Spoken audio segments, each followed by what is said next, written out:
Hola, ¿qué tal? Bienvenidos a nuestra tercera unidad de la materia ética. Recuerden que esta es la segunda sesión.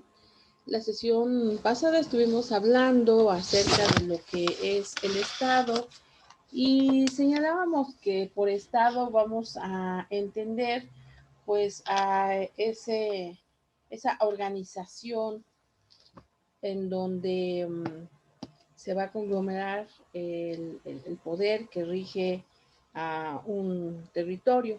Habíamos señalado que a lo largo de la historia ha habido diferentes conceptos de Estado y el Estado, como lo conocemos hoy en día, ha ido sufriendo una transformación. Si lo pensamos en términos de la historia occidental, es decir, de la historia europea, hablábamos de que los europeos tuvieron una forma de gobierno llamada monárquica, la cual más adelante vamos a explicar de una manera más profunda. Y esta monarquía se fue poniendo en duda, se fue poniendo en tela de juicio, pues aproximadamente a partir del siglo, finales del siglo XVI, ya en el siglo XVII y XVIII, van a presentarse algunos movimientos importantes en prácticamente todo el territorio europeo y que esto trajo como consecuencia la evolución de ese concepto o de esa idea que los europeos tenían acerca de lo que sería o tendría que ser el Estado. Y lo fueron encaminando al concepto de democracia, estados democráticos, que era algo que ya se había practicado en la antigua Grecia, pero que con el tiempo fue cayendo en desuso. Entonces llegamos ya al siglo XX, siglo XXI para ser más exactos, en donde el concepto de Estado que tenemos pues está definido por conceptos como territorio. El Estado se va a definir por un territorio determinado que va a estar estructurado y regido, gobernado, vamos a decirlo así, por un sistema de leyes al que vamos a llamar orden jurídico. También va a haber un representante del poder, un representante o soberano, que como su nombre lo está señalando, pues es quien va a pues buscar ser la voz, o al menos en teoría, así debería de ser, buscar ser la voz de esas personas que viven dentro de ese estado. Bien, tocábamos entonces el concepto de democracia, que es el concepto propiamente que nos toca discutir en esta sesión. Decíamos que actualmente nuestro estado y la mayoría de los estados en el mundo pues hablan de lo que sería democracia. La mayor parte, no todo, la mayor parte de los gobiernos en el mundo actual se rigen a través de este concepto de democracia. Pero vamos ya entonces a entrar de lleno a esto de la democracia. Hay que definirla como una forma de gobierno, una de las múltiples formas de gobierno que los seres humanos hemos ido diseñando, estructurando a lo largo de nuestra existencia. Decía yo al inicio de esta charla que democracia o que la democracia se empezó a practicar en la antigua Grecia. Es entonces precisamente ellos quienes van a acuñar este término a partir de dos palabras, de dos partículas, como vemos aquí, el concepto de democracia se divide en dos: demos, cuya traducción sería más o menos como pueblo, y kratos, con C, kratos, que significa gobierno. De tal manera que entonces la democracia tendría que ser o viene a ser el gobierno del pueblo. Pero antes de comenzar a ampliar estos conceptos de la democracia, me gustaría que fuéramos señalando algunos puntos importantes, como por ejemplo las otras formas de gobierno. Yo decía que los seres humanos hemos ido experimentando diferentes formas de gobierno a lo largo de nuestra historia. Y hablaba de la monarquía como la forma de gobierno predominante en la Europa varios siglos atrás. Monarquía viene del prefijo mono, que sería uno, y arquía, gobierno. Entonces, la monarquía la vamos a entender como el gobierno de una persona o gobierno de una familia, también lo podríamos denominar así, dado que en Europa los gobernantes se fueron haciendo al poder y consolidándolo para tenerlo en, pues prácticamente una sola familia, vamos a decirlo así. Las familias se consolidaban año tras año, década tras década, inclusive siglo tras siglo. En ocasiones había guerras, había batallas entre los diferentes reinos, pero a final de cuentas, pues eran las mismas familias solamente las que se consolidaban en el poder y que quitaban a alguna familia para establecerse ya. Como caso podríamos ejemplificar en España, quienes por muchos siglos gobernaron fueron la casa de los Habsburgo, y solamente salieron de ahí cuando tuvieron que enfrentarse a la casa de los Borbones, es decir, a la familia de los Borbones, o también conocida como familia borbónica. Entonces, todos los territorios que pertenecían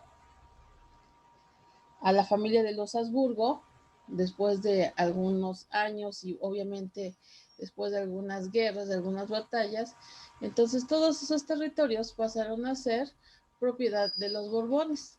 Se dan cuenta, no estamos hablando ahí de formas democráticas de gobierno, sino de formas de gobierno monárquicas.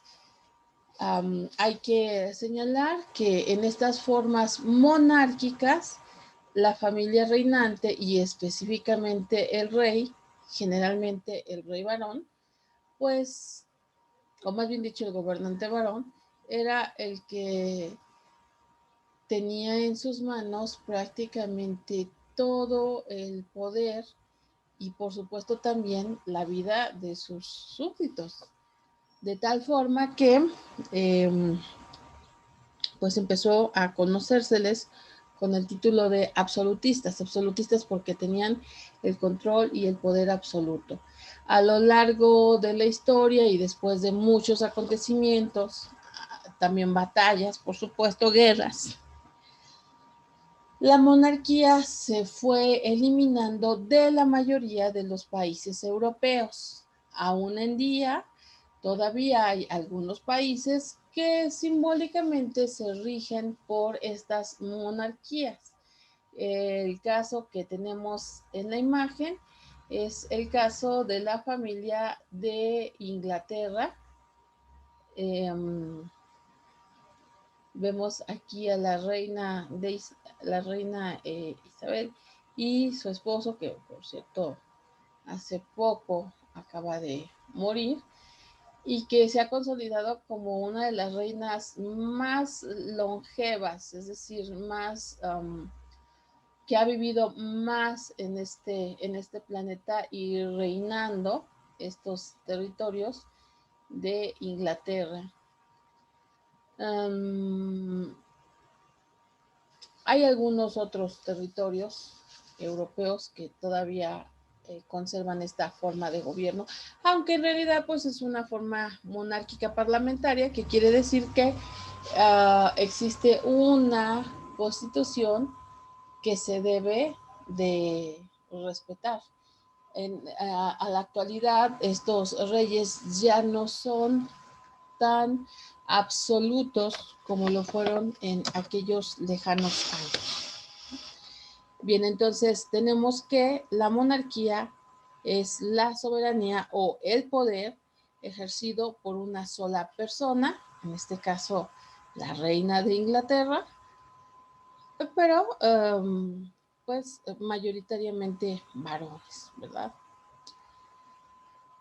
Bien, la siguiente forma de gobierno que también ha experimentado la humanidad es la que se conoce como aristocracia. Aristo, que tiene que ver con los mejores, y kratos, gobierno, podríamos definirla como el poder, aquel poder que lo tienen los mejores, ¿sí? Ese sería, pues digamos, como la traducción más acertada, el poder de los mejores, entendiendo que las personas más conocedoras, más sabias, más inteligentes, y que por esa situación se van haciendo de poder, se van haciendo de tierras, etcétera, de dinero, por supuesto. Entonces se van convirtiendo también en los más ricos. Entonces son los mejores. Claro, es lo de que estoy diciendo, pues es una definición bastante sencilla, pero nos sirve de base para entender qué es esto de la aristocracia. Ahora, una siguiente forma de gobierno muy parecida es la que se conoce como oligarquía, que sería exclusivamente, digamos, el gobierno de los más ricos. No se confundan, la aristocracia sería el gobierno de los mejores, y que estos mejores se fueron haciendo con riquezas.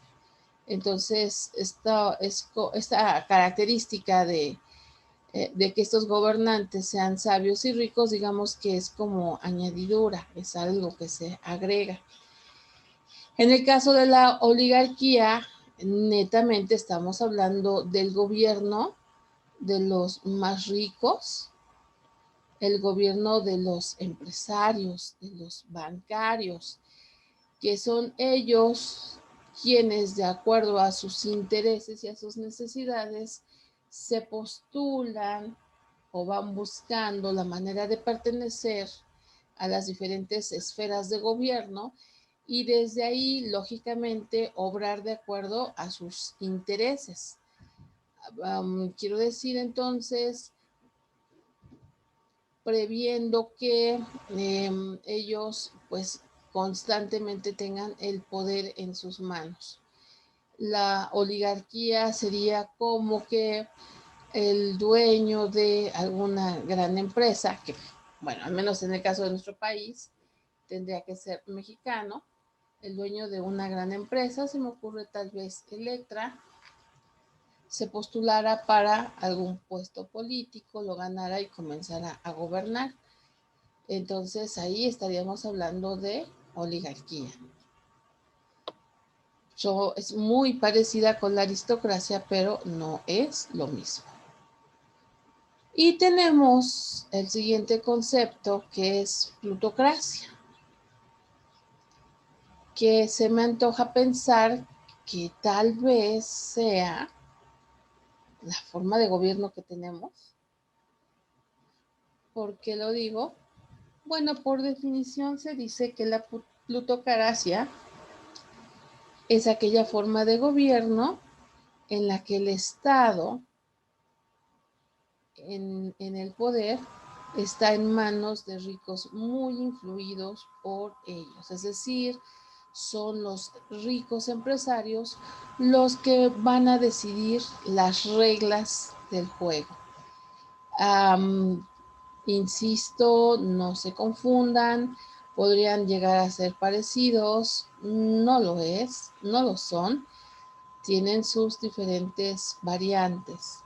Aquí son sabios, bueno, vamos a decir conocedores, tal vez científicos, que tienen puntos de vista en muchas ocasiones, pues, novedosos, extravagantes, sui generis, y ellos son los que se hacen en el poder. En este momento o bajo estas circunstancias empiezan a generar fortunas, a hacerse ricos. La oligarquía es cuando los ricos se postulan directamente para gobernar, y en la plutocracia son los ricos los que van a mover los hilos de las riendas del juego. ¿Sí? ¿Se dan cuenta? Fíjense, por eso me gustó esta imagen. Esta persona está dirigiendo, por ejemplo, a este político, y con otro tentáculo está sobornando al policía. Mientras tanto, aquí está metiéndose, por ejemplo, con la prensa, y también la gente más pobre pues está de alguna manera a su disposición. Es decir, estos ricos empresarios empiezan a influir en todas las esferas de la vida social humana, y a esto le vamos a llamar plutocracia. A diferencia de la aristocracia, en donde ellos van a dirigir las cosas directamente, y aquí pues lo van a hacer los ricos a través de diferentes instancias. Los políticos están sirviendo a su poder, la policía está sirviendo a su poder, y los trabajadores pues no queda más que aguantar. Bien, ahora ya habiendo hecho esta pequeña introducción a este concepto de democracia, pues hay que identificar que la democracia tiene algunas variantes, tiene algunas diferencias, y en este sentido pues vamos a comenzar a hablar de lo que se conoce como democracia directa. La democracia directa es un sistema en donde el pueblo es el que gobierna directamente. Recuerden que democracia significa gobierno del pueblo.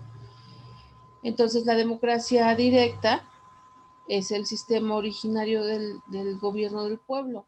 El poder lo tienen los ciudadanos, y precisamente estos ciudadanos son los que tomarían las decisiones, que por cierto deben de ser consensuadas, es decir, deben de acatarse por todos, y pues se pretendría que es una muy buena forma de gobierno. Esta va a surgir en la antigua Grecia, específicamente en Atenas. Ahí es donde se van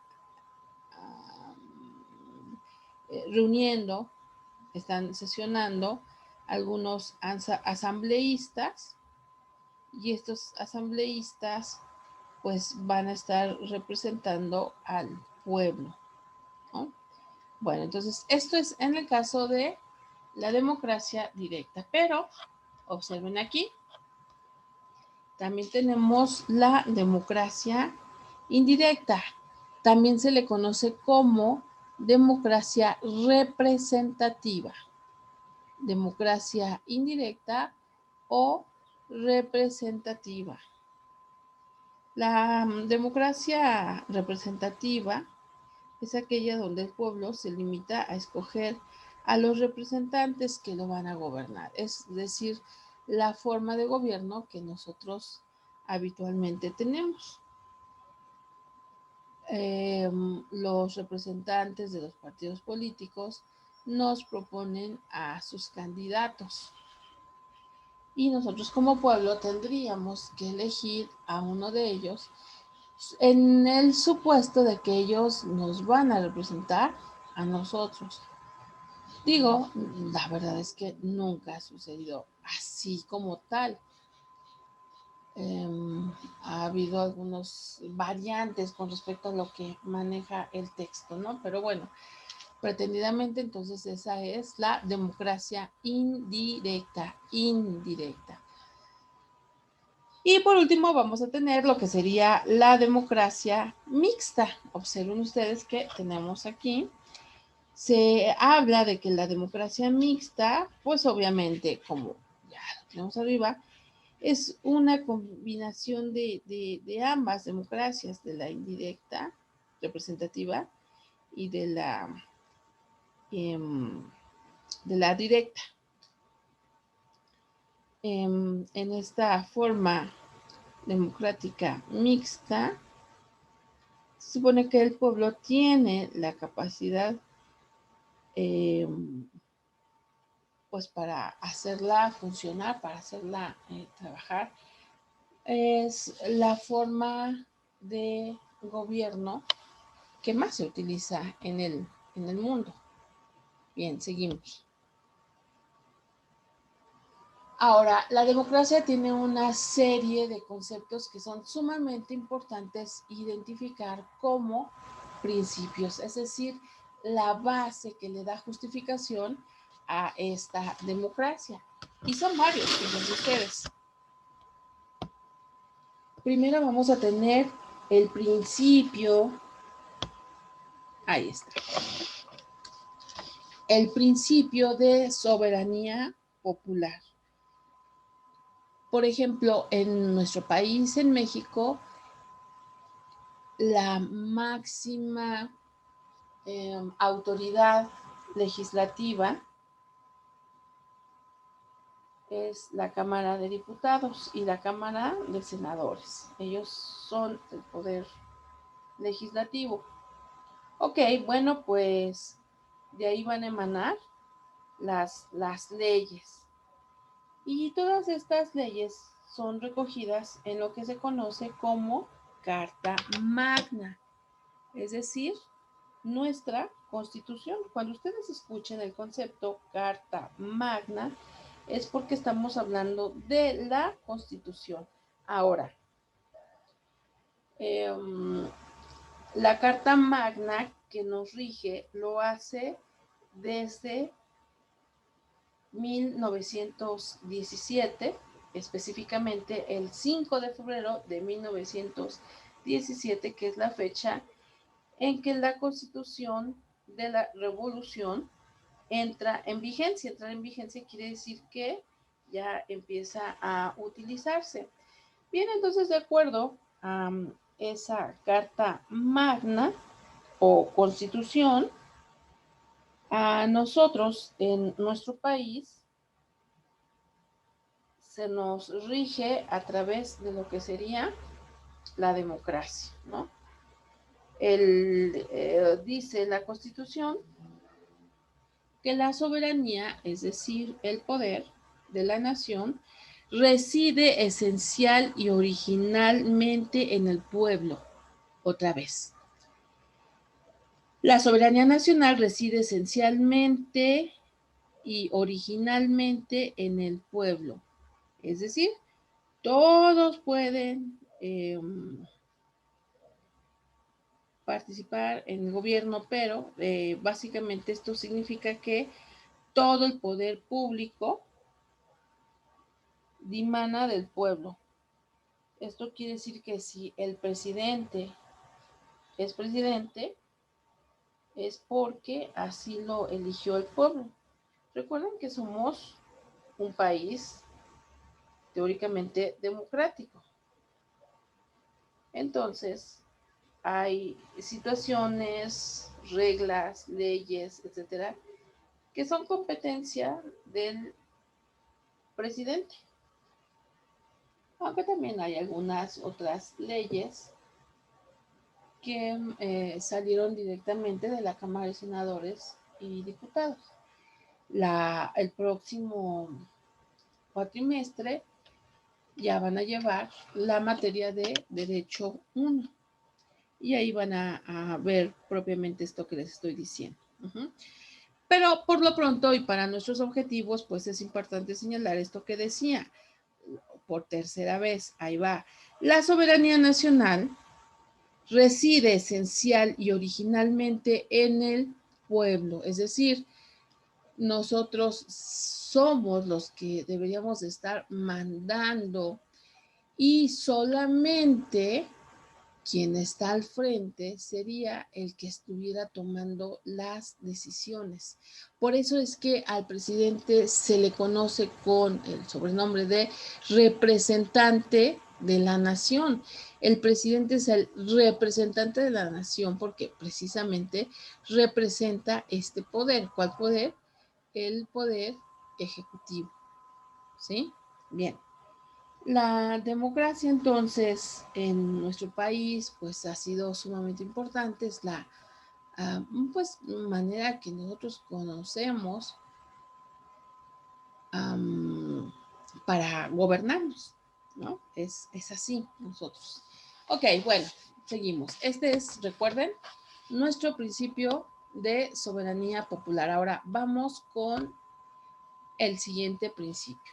Este nos dice principio de la mayoría y la defensa de los derechos de las minorías. Esto es muy importante.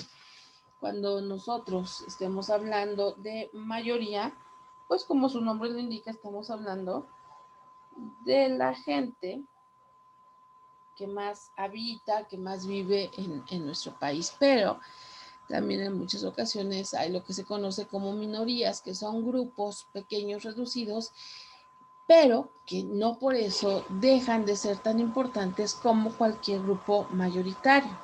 Entonces, la democracia busca equilibrar, busca que haya correspondencia entre, número uno, las mayorías, número dos, las minorías.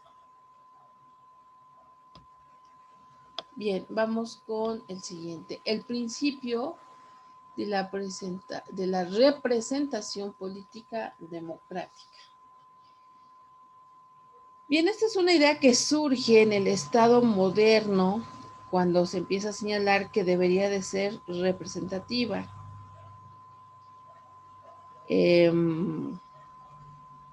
Esto quiere decir que el pueblo no elige, de hecho, de esa forma a sus gobernantes, sino que el partido político del que estemos hablando postula o nombra a sus candidatos y nosotros entonces tenemos que votar por ese candidato que ese partido nos está proponiendo. Muchos dicen imponiendo, pero bueno, nos está proponiendo. Bien, sigamos. Vamos ahora al cuarto principio. Dice aquí, principio de representación efectiva. El principio de representación efectiva nos dice que todo ciudadano, absolutamente todo ciudadano de nuestro país, sin importar ninguna situación, sin discriminar por ninguna situación,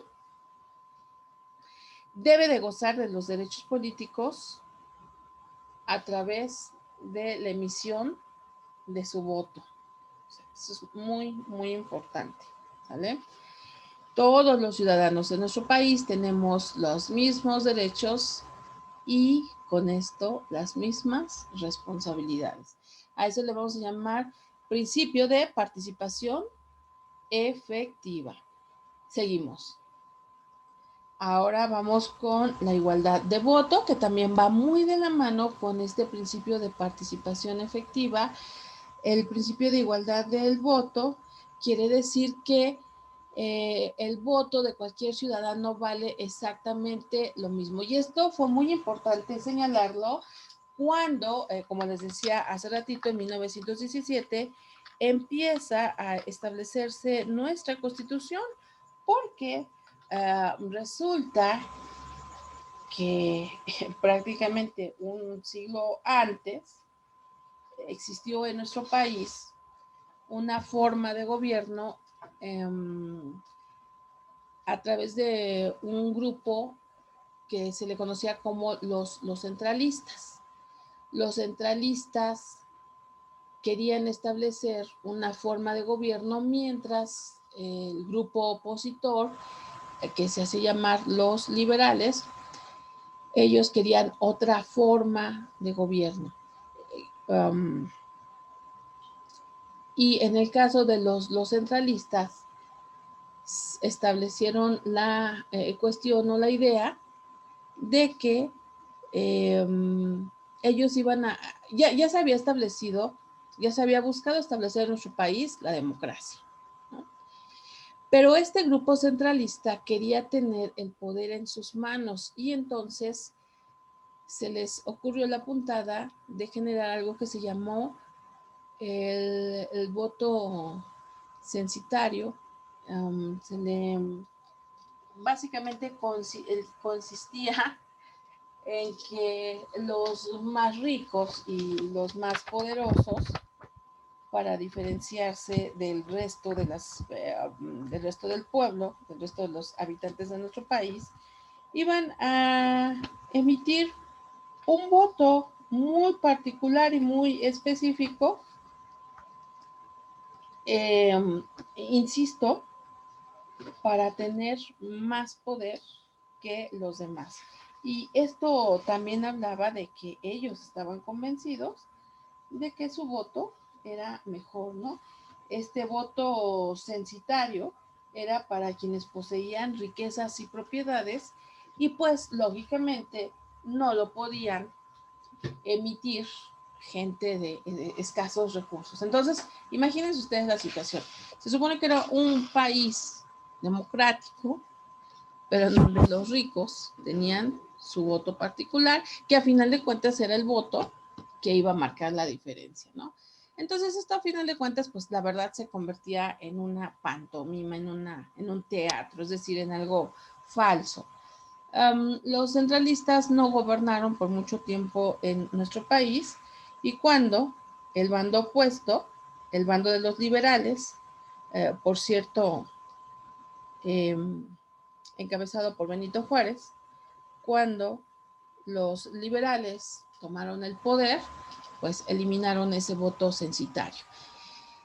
De allí viene precisamente la necesidad de legislar eh, y de señalar que dentro de los principios de la democracia, uno de ellos es esta igualdad de voto, ¿vale? Bien, tenemos dentro de los principios de la democracia el principio de comprensión ilustrada, que quiere decir que todo ciudadano que goce de derechos políticos debe ser libre de votar de acuerdo con su propia opinión independiente. Se supone que formada de manera independiente, pero ya ustedes han sido testigos de todo el teatro, de toda la se me fue la palabra. Bueno, pero de todo el teatro que se hace cada vez que hay votaciones y que todo eso se busca finalmente para convencer a los posibles votantes de votar por este o aquel partido. Pero se supone que los votantes deberíamos de estar ilustrados, es decir, estar en conocimiento de las características de todo lo que hay dentro de los diferentes partidos y propuestas que se generan, ¿no? Ok, y vamos con el que sigue. Ahora llegamos al principio de la dignidad política de los ciudadanos. Y este básicamente se refiere a que debe de existir una cultura democrática en donde se sostenga el respeto a la dignidad de las personas y el reconocimiento de que todos somos iguales, respeto a la igualdad. Al menos las autoridades deben de buscar generar ese respeto y esa dignidad, esa igualdad entre todos los habitantes de nuestro país, cosa que no siempre se logra, pero bueno. Bien, ahora vamos con el siguiente punto, espero que lo estén copiando. Les voy a pedir que anoten como subtítulo valores de la democracia. Eso es de lo que estamos hablando aquí en este apartado, ¿no? De los valores de la democracia. Y pues así de manera introductoria podríamos señalar que efectivamente la democracia tiene principios que son pues importantes identificar. Vamos a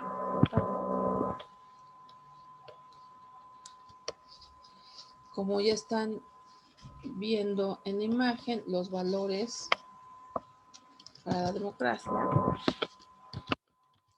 son varios.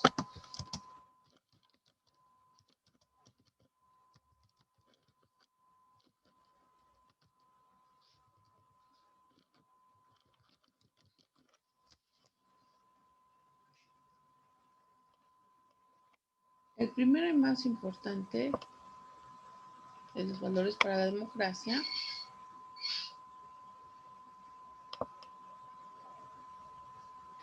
es el principio de libertad. Ya ustedes imaginan, cuando estamos hablando de este principio de libertad, pues básicamente entendemos que cada individuo debe gozar del derecho de realizar todas las actividades que él quiera, siempre y cuando no se dañe a la colectividad. Nadie, ni el gobierno, ni organizaciones sociales, ni otro individuo puede impedírselo. Insisto, a condición de que no se dañe a terceras personas. Acuérdense que la semana pasada les ponía este ejemplo de la libertad de fumar, ¿verdad? Decía que existe este pensamiento que señala o que reza que la libertad de fumar de un individuo termina donde comienza el derecho a respirar del otro individuo. Entonces, siempre y cuando yo no afecte a un tercero, yo tengo la libertad de hacer lo que me venga en gana. Pero, si estoy afectando a otra persona, entonces allí la libertad queda detenida, ¿no? Ok. El siguiente aspecto es el que tiene que ver con la igualdad. Este principio de igualdad ante la ley establece que todos los hombres y todas las mujeres somos iguales, somos iguales ante la ley sin que exista ningún tipo de privilegio ni prerrogativas de títulos nobiliarios o de sangre. Acuérdense que los reyes decían que eran de sangre azul. Por supuesto que esto es falso. Pero por muchos siglos en Europa, este tipo de personas, los reyes y los nobles, tenían muchísimos privilegios. ¿Por qué? Porque así lo establecía su condición.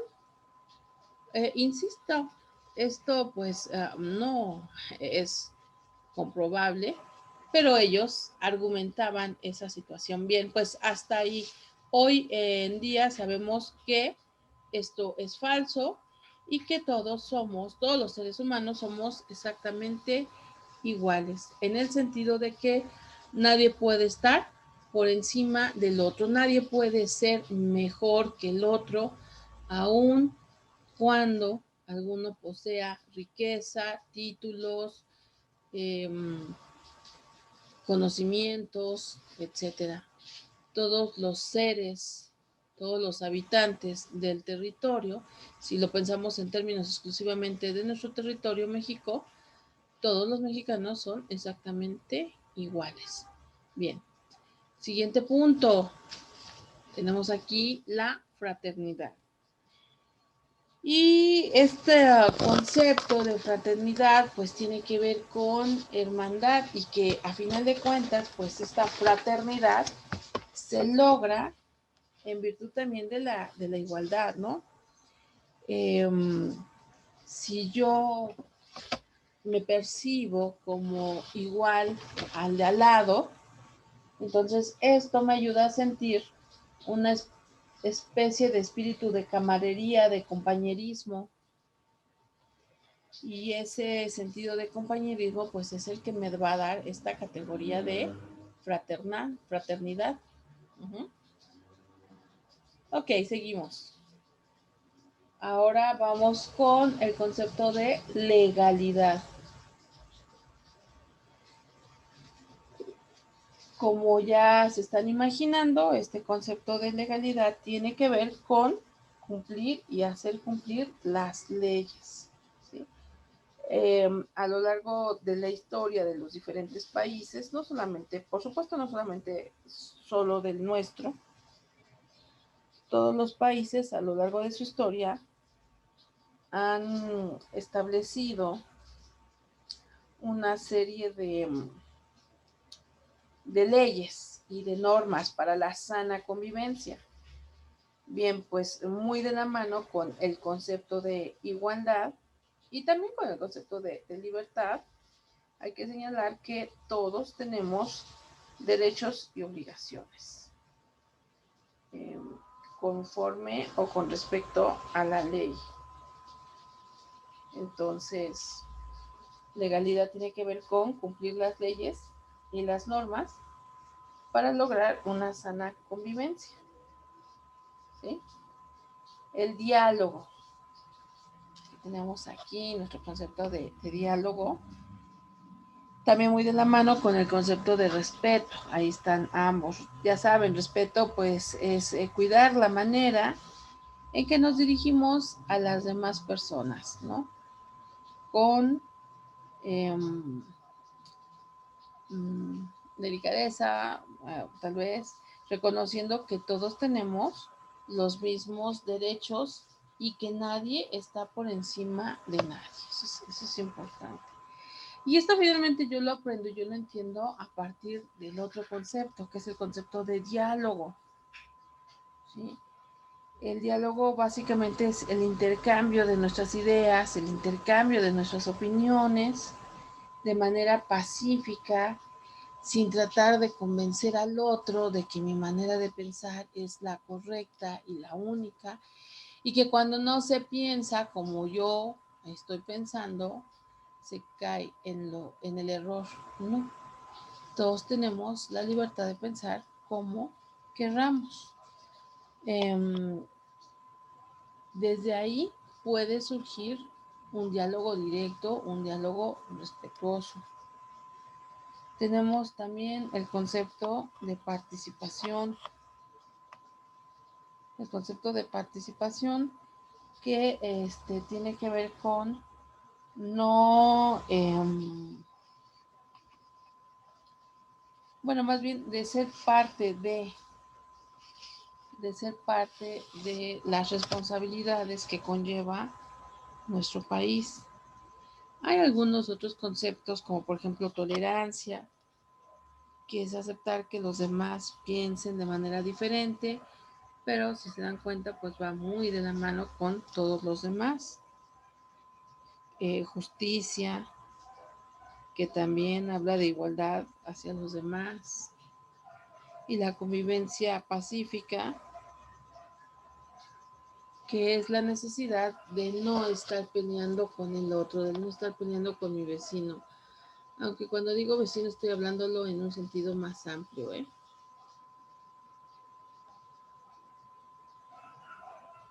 Bien, y para ir cerrando, para ir finalizando este punto tan importante, pues nos hablan aquí de los obstáculos para la democracia. En la actualidad hay muchos problemas para poder generar esta democracia.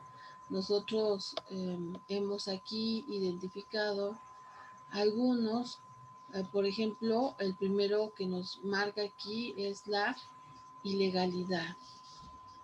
¿A qué nos referimos con eso de ilegalidad? Bueno, pues básicamente la ilegalidad en una democracia, pues es cuando los ciudadanos no cumplen las leyes como debe de ser y al contrario, lejos de cumplirla, están buscando estrategias, mañas, vamos a decirlo así, para saltársela. Y esto es en detrimento de la nación, porque finalmente si yo no cumplo reglas, pues todos vamos a salir perjudicados, no solamente el que no las cumple, sino todos los que de alguna manera tengan un roce con él, con esta persona. Luego tenemos el siguiente que sería la injusticia. La injusticia tiene que ver con dejar de reconocer o también podría ser dejar de dar a alguien lo que le corresponde. Fíjense qué interesante. Injusticia es dejar de dar lo que le corresponde. Y bueno, pues obviamente la injusticia trae muchas consecuencias negativas, ¿no? ¿Por qué? Porque favorece lo que se conoce como la impunidad, es decir, el que yo haga algo negativo y que sepa que no voy a tener consecuencias. Y entonces caigo en hacer más daño, en comportarme de manera impúnica en muchas ocasiones. Es complicado. El crimen organizado, uno de los males más grandes que tiene nuestro país, nuestra nación en este momento, es lo que tiene que ver con el crimen organizado, porque la delincuencia pues ha establecido mecanismos de trabajo muy, muy efectivos. Hay que señalar que para sus conductas delictivas son muy efectivos. Y entonces este crimen organizado pues se da a la tarea de cometer delitos graves, por cierto, delitos graves, para los cuales en muchas ocasiones no hay sanciones, porque no, pues no se le busca, no se le persigue adecuadamente. Entonces se dice que este crimen organizado es uno de los grandes males de nuestra democracia hoy por hoy. Seguimos. Ahora vamos con el concepto de impunidad, que impunidad se refiere a que no existe una responsabilidad penal a aquellas personas que cometen violaciones o que cometen delitos. No hay quien los castigue porque en muchas ocasiones las autoridades encargadas de llevar a cabo estos castigos pues están coludidas, están de acuerdo con los maleantes, con los delincuentes, y entonces, en muchas ocasiones, aunque haya pruebas de que se cometió un delito, ese delito no se castiga, insisto, porque las autoridades están coludidas entre sí con los maleantes, y entonces no hay castigo. esa falta de castigos precisamente lo que vamos a llamar impunidad, que ante un delito pues no hay una sanción. Y entonces el delincuente pues está en la completa libertad de repetirlo una y otra vez. Eso es entonces lo que va generando lo que se conoce como impunidad. Y para finalizar tenemos nuestro último concepto, que es la represión social.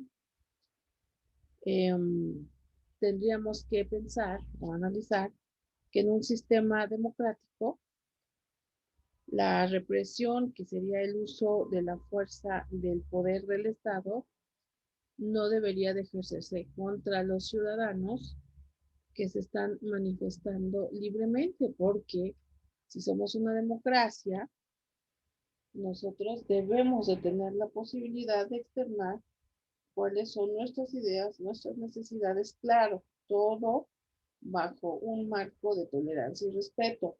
Por eso, acá hablábamos de estos conceptos, ¿verdad? Tolerancia y respeto. Tenemos respeto y por ahí teníamos la tolerancia.